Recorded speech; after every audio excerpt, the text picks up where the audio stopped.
Hey, what's up motivators? Taren here. If you are a runner considering getting into triathlon, you know what a run train plan looks like, but you're not exactly sure how to translate that into success as a triathlete. There are definitely some similarities that you can take from your run training plans over to your triathlon training plans, but there are 5 key differences that you'll have to make in your training plan when you want to transition from a runner to a triathlete. Let's get into them. When regular people want to do something personally amazing in an endurance event, they use motive training plans. Whether you're just getting started or you've done several events and want a little more structure to step up your game, we know what it takes to get amateurs to their goals, no matter how big or small. You can accomplish anything you want. You just need a plan designed for the unique needs of people with families, jobs, and a busy life. The motive training method is that plan to get you to the start line feeling confident and across the finish line feeling strong. So if you are a runner that is taking up triathlon and you are wondering how to transition from the run training plans to a triathlon training plans, let's start with the similarities that you'll see between the two. The first is that a pyramidal approach where 75 to 80% of your training volume is spent at a low intensity, while 20 to 25% is spent at a higher intensity. That remains whether you're a runner or triathlete.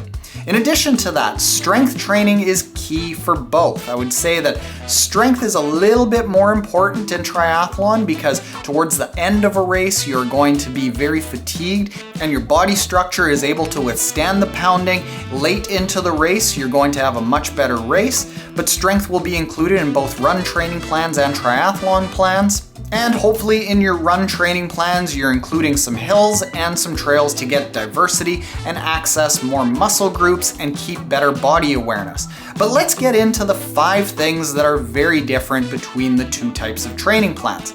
The first one being that overtraining is very much a thing in triathlon training, while it's not as much of a concern for runners. There are a couple of reasons for this. One being that the total load of the amount of workouts that you need to do in triathlon is ramped up far beyond what it is in run training plans.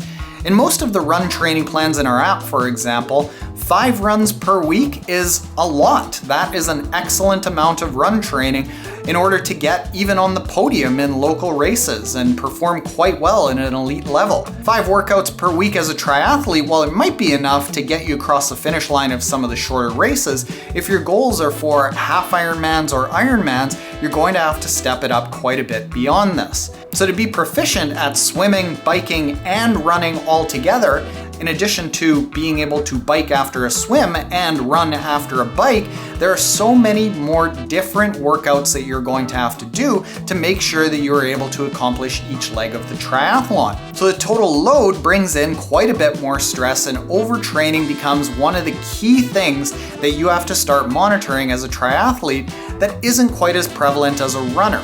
Quite often it's actually been theorized, I think incorrectly so, that runners don't really encounter overtraining because they'll get injured before they get overtraining just due to the pounding nature of running.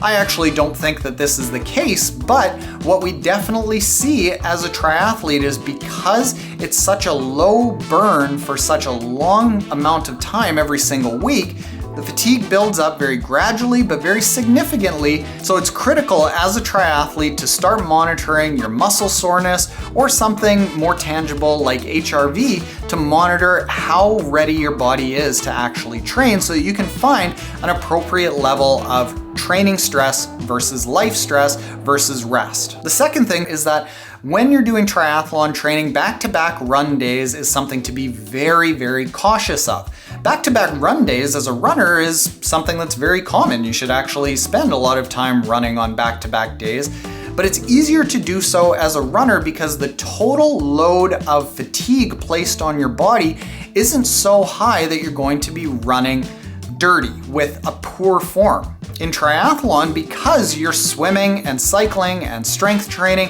by the time you get into running, you're carrying a lot of fatigue, and a lot of triathletes spend a lot of time running with very poor form. So running on back-to-back days opens up the door for a lot more injuries in triathlon because you're bringing so much more fatigue into every single run. This isn't to say that you can't run on back-to-back days as a triathlete. but it should be treated with a tremendous amount of caution, and you should really only do so if you are looking at becoming extremely elite in the Ironman distance or half Ironman distance race. Fact of the matter is that for most amateurs, the necessity to run on back-to-back days just isn't there. The third thing that's different for triathletes as opposed to runners is that nutrition planning becomes critical in triathlon training. For most running races, besides a marathon or longer, most runners can get by with just a very small amount of carbs. And even if you screw up your nutrition plan, maybe you're out in the race for 2 hours and you can grind your way through the end of the race. But when you get into triathlon and you're looking at 3 hours, 5 hours, 6 hours, 17-hour races, nutrition becomes an enormous component of your race. It's also not like running where you can just show up, have a couple of gels during your race and everything will be fine. Because you need to consume so many calories due to the long nature of the race, you have to make sure that your stomach is well trained enough to be able to consume all of those calories while exercising. So you need to be taking in nutrients during all of your training that complements the workouts that you're doing.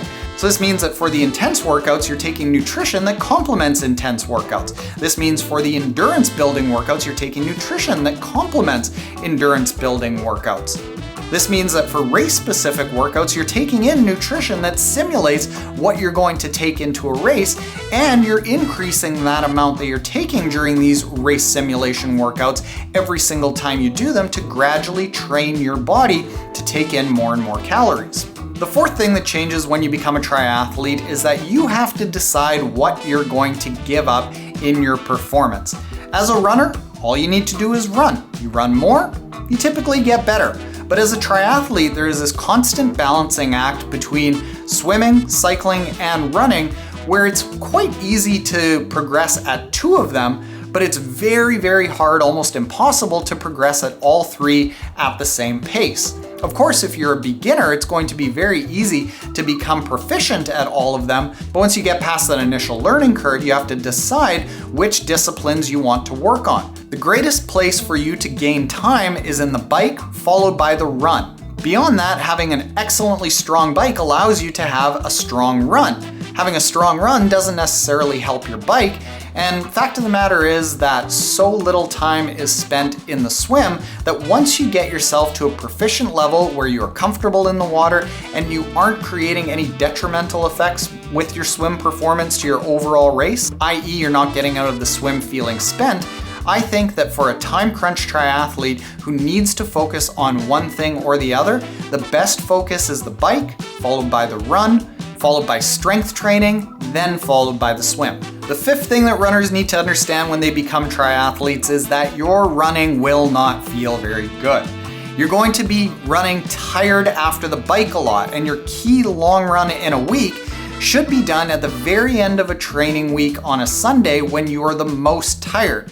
You're going to be running in a race with a huge amount of load in your legs, so good training plans are designed to actually get you running with all of that load in your legs and not actually running very fresh. For a lot of runners who get into triathlon, this doesn't feel very good because so many of their workouts for years have been designed specifically so that they're only running and executing workouts when their legs are fresh. But that's counterproductive in triathlon because you don't run fresh. As opposed to a sprinty, springy, elastic, fast run, you're instead having a very grinding, strength-focused run. Hopefully you found this helpful. If you want to dive more into how to take up triathlon as a total beginner, we have a very comprehensive long video that is up on the screen right now that will take you through everything you need to know about triathlon training. Hopefully you found this helpful, and hopefully you find that video helpful. Later, motivators.